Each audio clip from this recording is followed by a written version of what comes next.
If you have ever tried to give an AI hands, like letting it talk to a SQL database or your local files, you know the pain. Before now, you had to write custom glue code for every single project. If you built a tool for Claude and wanted to switch to ChatGPT 4, you often had to rewrite the entire integration. It was proprietary, it was messy, and it didn't scale. Enter Model Context Protocol, or MCP. Think of it as the USB-C for AI.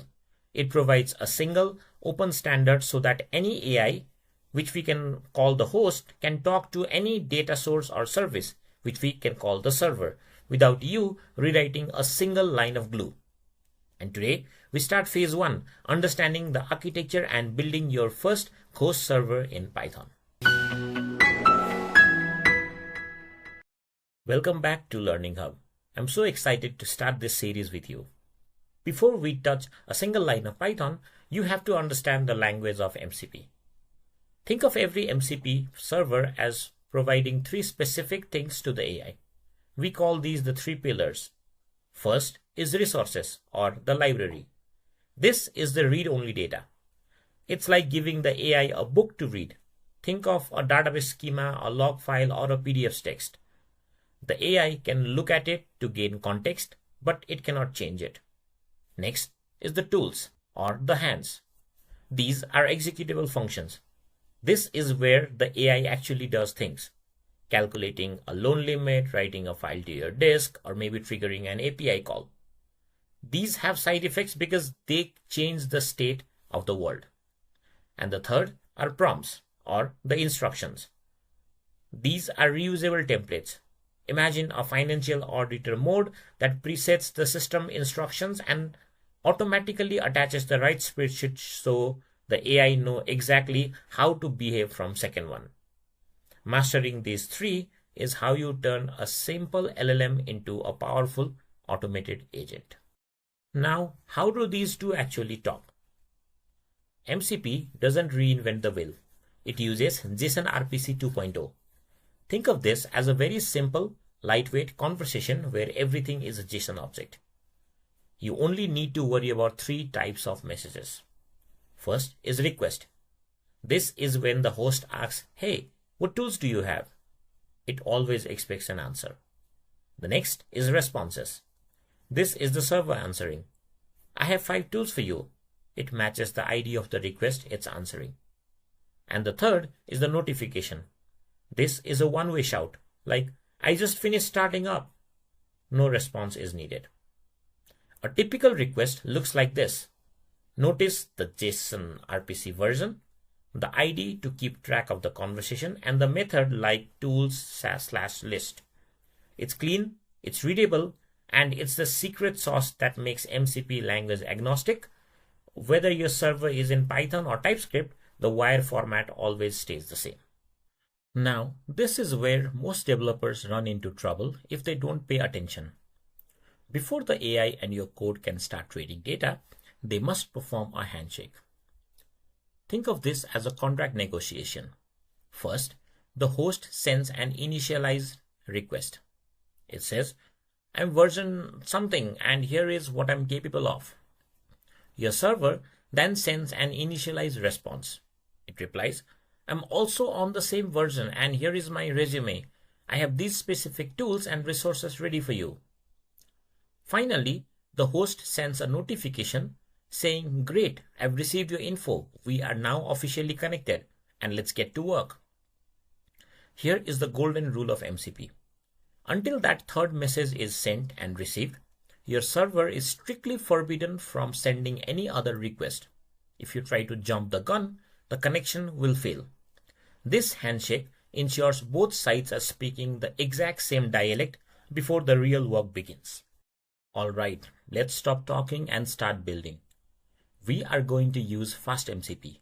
It's a high-level Python framework that handles all the boring JSON-RPC plumbing we just discussed so you can focus on your actual logic. And first, let's set up our laboratory. I recommend using UV. It is incredibly fast, but standard pip works perfectly well too. We'll create our directory, fire up a virtual environment, and install the MCP command line tools. But before we write a single line of code, you must understand the transport. In Python, MCP usually runs over stdio, standard input and output. The AI talks to your script by typing into its ear via stdin. Your script talks back by printing JSON to stdout. Here's the critical rule. Because stdout is reserved for the protocol's data, you cannot use the print function for debugging.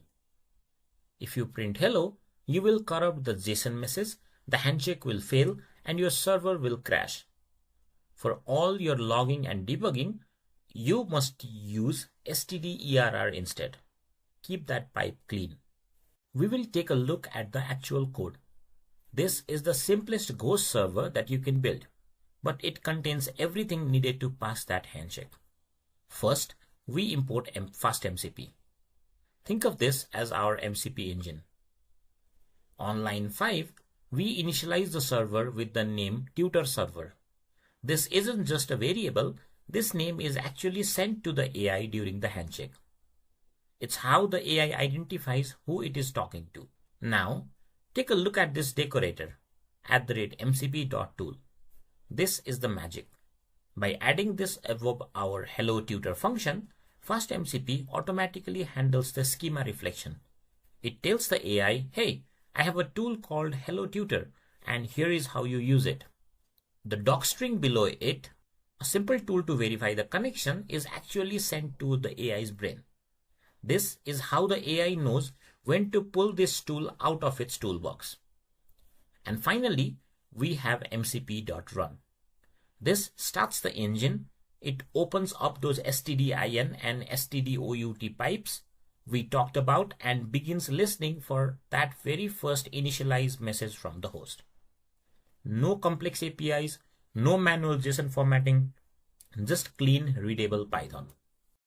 Now, we need to prove that the handshake actually happens. We built the engine here, but we need a dashboard to see it running. And for that, we use the MCP Inspector. Here is a quick real-world engineering hurdle. Even though we are writing our server in Python, the inspector itself is a high-performance web tool built with Node.js and React. And because the model context protocol is language agnostic, to test your Python engine, you need a client that can speak the protocol perfectly. And the industry standard for that is this node-based testing rig. If you don't have Node.js installed, go to nodejs.org and grab the LTS version. And once you're set, run mcp dev server.py. This launches a local server and gives you a URL. Open that in your browser and you'll see the inspector window. In the window, you'll see this connect button. When you click it, you are going to see the initialized JSON block we discussed earlier. If your code is correct, the status light will turn green and you'll see your hello tutor tool right there in your UI.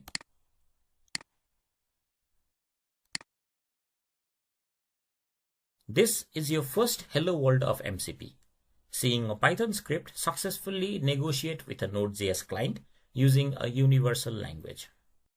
Now that we've mastered tools, the hands of AI, let's look at the second pillar, resources. Think of resources as the read-only library you provide to the AI. In your real-world project, maybe like a banking automation we often discuss here, you don't want the AI to just guess the rules. You want it to look them up. Look at the code on the screen. We are using @MCP resource decorator. First, we have a static resource. This is a fixed address. Whenever the AI goes here, it gets the same text, our lending limits and our currency settings. But the real magic is the dynamic resource. Notice those curly braces here. This is a URI template.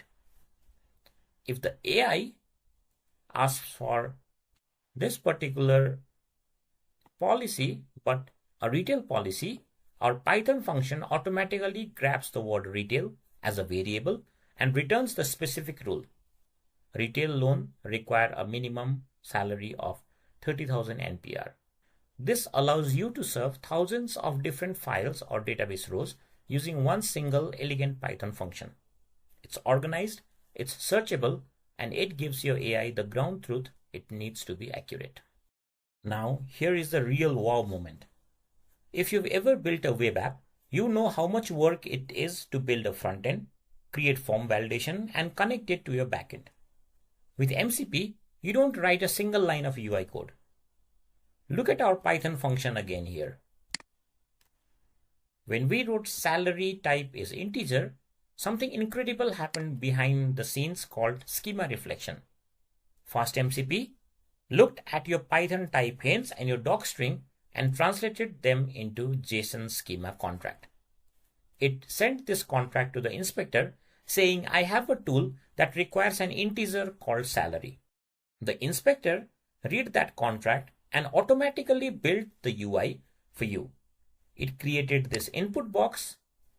It knows to only accept numbers, and it even uses your docstring as the help text for the user. This is why MCP is so powerful for agentic systems. The AI doesn't just guess how to use your code. It identifies the exact blueprint of your function. It knows exactly what type data you need before it even tries to call the tool. You focus on the engineering logic, and then the protocol handles the communication and the interface. And just like that, you've cleared the hello world of MCP. You've moved from the glue code nightmare to a standardized professional AI architecture. You've built a server that can shake hands with any clients. You've created a library of resources for your AI to read, and you've given it hands to perform complex calculations, all while keeping your code clean and type safe. But we are just getting started. We're going to dive into advanced transports and security. We'll talk about how to keep your data safe when connecting these tools to the real world. If you like our video, please do like, share, and subscribe to the channel so that you don't miss our regular updates. Thanks for watching, and I'll see you in the next one.